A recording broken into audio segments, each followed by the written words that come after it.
ایک صحابی آئے، یا رسول اللہ میرا پڑوسی ہے، اس کی کھجور ایسے ٹیڑھی ہو کر میرے گھر میں چند اس کی شاخیں ہیں، ان پہ پھل لگتا ہے، وہ ٹوٹ کے گرتا ہے، میرے بچے اٹھا لیتے ہیں، ہم غریب ہیں، وہ بھاگا بھاگا آتا ان کے منہ سے کھجور نکال لیتا ہے، اس کو کہیں کہ بچوں پر اتنی زیادتی نہ کرے۔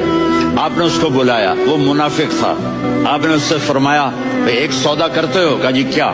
کہا یہ کھجور مجھے دے دو اور اس کے بدلے جنت میں کھجور لے کے دوں گا۔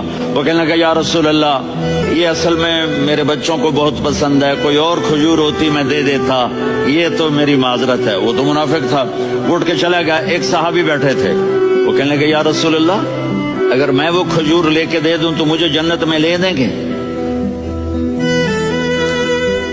ان کا نام ہے ابو الدحداح۔ آپ نے کہا ہاں تو مجھے لے کے دے دے، میں تمہیں لے دوں گا۔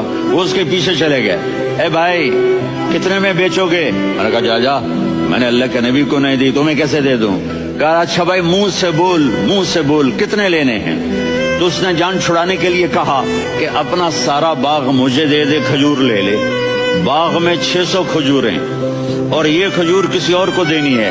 تو کہتا ہے پکے ہو، پھرو گے تو نہیں؟ کہا میں پاگل ہوں، میں پھروں گا؟ مجھے 600 کھجوروں کا باغ مل رہا ہے۔ انہوں نے کہا ڈن، کھجور میری، باغ تیرا۔ وہ بھاگے بھاگے آئے، یا رسول اللہ میں نے سودا کر لیا۔ کہا کیسے کیا؟ کہا سارا باغ دے کے کھجور لے لی۔ آپ نے کہا پھر میرا سودا بھی بدل گیا۔